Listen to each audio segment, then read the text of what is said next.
So it's a new school year, and we've all got great ideas and great goals that we've set. But then 2 months go by and we start to not really see those results we were expecting and hoping to see. You need help with execution. And these 4 disciplines of execution will help you to accomplish those goals. So the first discipline is to focus on your wildly important goals. It's to find something that is just so important that you're sure that this one thing will help you get stuff done and get through everything. So we need to think, what's the one area that we want to improve the most? What are our strengths that we could use to do this improvement? And where do we possibly have the lowest performance? Look at some past results and see if you can find something that needs to be fixed. So the next step, discipline 2, is to act on your lead measures. And what these lead measures are, these are the actions that affect our goal. They are the ones that we know if we do this, it is very likely that we will have this as a result. They're predictive, they are measurable, and the results, those measurements of those results are what calls our lag measures. So we need to be working on trying to set up some good lead measures, actions that we can do immediately that will start to affect our lag measures, the results. You're going to next need to create a compelling scoreboard. That compelling scoreboard means you're going to be able to look at it. It's simple, it's visible to everybody, it's got our lead and our lag measures on it so we can see how are we doing, because we want to know, am I winning? And as long as I can tell if I'm winning or not, that's going to motivate me to keep going. Next is discipline 4. That's going to be creating that cadence of accountability. That is one of the most important parts. You've got to have weekly WIG sessions. They're brief sessions. You don't want to go more than 20 minutes on it. That's where that social interaction, that peer pressure, also that accountability, because if you're working on it and you're looking, okay, what did I say I was going to do last week? Did I do it? And if you did it, great. So that's when you start reviewing your scoreboard. You're going to discuss the successes and our failures. And if there are failures, that's when we do the third thing, clear the path. What can I do to help you? Help each other. Make sure that you are making those commitments to each other and following through. These weekly sessions are what keeps your cycle going. As you go through this whole disciplines of execution, you're going to notice that there are 5 stages of change.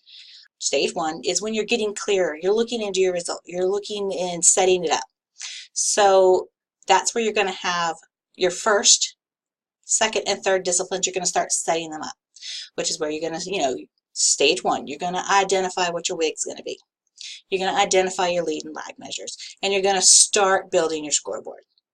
That is stage 1. Stage 2 is your launch. So once you launch, that's go time. That's when you start acting on those lead measures. You're holding those WIG sessions, and you're updating that scoreboard. It's the most exciting time. You're starting, it's all new, and you're going, and that's when you also need to look to see who are your models, who's going to be my resistors, and who are the potentials. The models, those are the people that are like, I'm in it, let's do this. We can do this together, we got this. The resistors are the ones like, really? You want me to do what? It's okay. We'll work you through it together. That's a whole support system going on. And those potentials are the ones where they could be just as gung-ho as the models. They just need a little bit more help with them. Now, this part, though, shortly after the launch comes stage 3, which is the adoption. While you're working through all of this, though, you've got to be careful of your whirlwind. Whirlwind is your day-to-day actions. That's your stuff that you're doing on a daily basis. That is the big downfall to any plan of execution. Watch out for the whirlwind. It could drag you down. So make sure that you are doing your best to donate 20% of your time to your WIG and your lead measures. Make sure that you are focusing on them. Yes, we have day-to-day measures. Yes, we got to do attendance. Yes, we got to make lesson plans. But also make sure that you are working on your lead measures, even if it's just for 20% of your day. It's okay though. Stage 3 is your adoptions. That's when we're all starting to get on board. We're like, hey, this is working. I like this. I'm seeing the good results. We're winning on our results. The scoreboard's looking good. And it's where we're accountable to each other on whole new levels. Stage 4 is that optimization. That's like the prime space to be. Your mind shift has occurred. Everybody's feeling accomplished. And now we're looking to see what can we do next. You're feeling that success. And then stage 5 is when it's habitual. It's ingrained. It's like second nature to do those things. Those are the 5 stages that you will see when you're going through a change. That's also the stages that we're going to start working through together. Here's my thoughts on what we could possibly do. So I'm thinking a WIG somewhere along the lines of maybe using Google Classroom at least, 3 times a week by the end of the school year on a consistent basis like that. Our lag measure could possibly be the number of posts that we do in Google Classroom. And I'm not talking just announcements. I'm not talking just links that we post for the kids to look at. I'm talking good posts. A choice assignment for the student to be able to reflect on their learning in using any media of their choice. Maybe even a formative assessment. Maybe put a little Kahoot link in there so that they do a quick little quiz on there. Just something that's substantial in there. Your second lead would be to have a grade level classroom. Set up a grade level classroom of your own and put your post in there first. And as long as everybody's key teacher's in there, you can reuse those posts. So those are some possible lead measures to a possible lag measure. Again, we need to work together on this and build up these ideas ourselves. Next comes keeping score. I'm thinking maybe something along the lines of the bulletin board in the hallway on both campuses that possibly shows the number of good posts within our Google Classroom. Those assignments, those assessments that we're putting in there.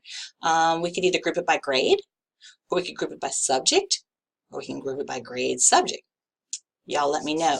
I know I'm personally going to have a little scoreboard for you both to see on campus versus campus, because then that gets a little bit of that competitive nature in there. Now our WIG sessions. I'm thinking something along the lines of having just a weekly Google Hangout. I mean, I really do not want to take up a lot of your time. You guys don't want to waste a lot of time either.